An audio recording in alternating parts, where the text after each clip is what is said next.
Hey, it's Kat, and we are back in my kitchen for another video for the push-up challenge. Today we're going to be talking about modifications for push-ups and different alternatives to push-ups. So 2,000 push-ups in the month of February is going to be hard. I'm not gonna lie, it's a hard thing to do. But so is dealing with mental illness. And sometimes having a mental illness or dealing with your mental health, whether it's mental illness or just general mental health and wellness, means having to change or modify the plan sometimes. I've learned that my mental health sometimes gets in the way of what I want to do. It makes it so much harder to do things just based on how I'm feeling, right? If you're having a crappy day, it's so much harder to do something you don't want to do.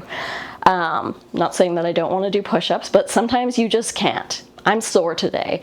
Getting down on the floor and doing a push-up is not a thing I'm going to do today. Or maybe you're not there yet. Maybe there's something that you want to be able to do or you hope to be able to do, but you just can't. And whether that's something that you can't do yet because of your physical fitness or because of a mental illness, we're gonna work on challenging those things, but taking it step by step and in a way where we're making sure we're keeping ourselves safe, but we are pushing ourselves a little bit beyond our comfort level. So first thing we're going to talk about is a wall push-up. So you don't need any equipment or anything. You can do this anywhere that you have a wall. And these are actually really nice because you are fully getting a push-up in. So you're just going to take your hands, put them a little wider than your shoulders, and then step yourself back so you're on a slight diagonal. You can adjust your hands if you need. And then from here, you're just going to bend the elbows and you're coming fully into that push-up position, which means you're leaning all of your weight into the wall. Your elbows are going out. You're using your chest to brace yourself. Arms are nice and strong here, and then you're just going to push away from the wall. So you can decide how far you got to kind of walk yourself down the wall, like that, and you get into this really nice good push-up position. The arms are coming out, you're supporting and bracing yourself. It still feels like a push-up because you are still pushing your weight against the wall. So that's a really good one to do. You can pump out a few more push-ups here, which would be a good option for me today, because the second option I'm going to give you is probably not even going to be where I want to be today, which is doing a push-up on a incline. You can do it on a chair or a couch. You know, couch ledge can be really good too, whatever it is. Chair's not so great because I can't put my hands exactly where I want them to be, but those are your modifications there. And then finally, this one requires some equipment. It is a standing push-up with a resistance band. So you can do this with one of those loops. I tried doing it with my loop band and it's not stretchy enough for it to work, so I'm using one of these TheraBands. I'll put a link where you can get one. They're super cheap, easy to get on Amazon. So the first thing we're going to do is we're going to put it behind our back like this. So loop it underneath your armpit. The easiest way to do this is to just take the band over your hand and grab it. Band goes over the inside of your thumb, and then we grab it here. So we've got the little ends coming out. And then there we go, there's a little bit more tension there. We're just gonna press out. Remember to stand with good posture.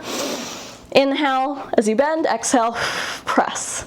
All right, those are some options for you. I hope this video was helpful in continuing our conversation about mental health and mental illness, but also helping you get prepped for the push-up challenge and for those days where maybe you had a plan or a goal to knock out however many push-ups and you're starting to feel like you don't even want to start because you know you can't, or you're feeling unmotivated, you know. It's not just a lack of motivation, although sometimes that's kind of how it can manifest for you, but it goes beyond that. Maybe knowing that you just can't. Like, I know it would be really hard for me to pump out like 10 push-ups today on the ground, and that's disappointing, but I feel good about doing some wall push-ups. So that's all I wanted to chat with you guys about. I will see you in the next video. Make sure, if you haven't already, that you have joined my fundraising team, either by making a donation or by signing up for the push-up challenge. It's free to join.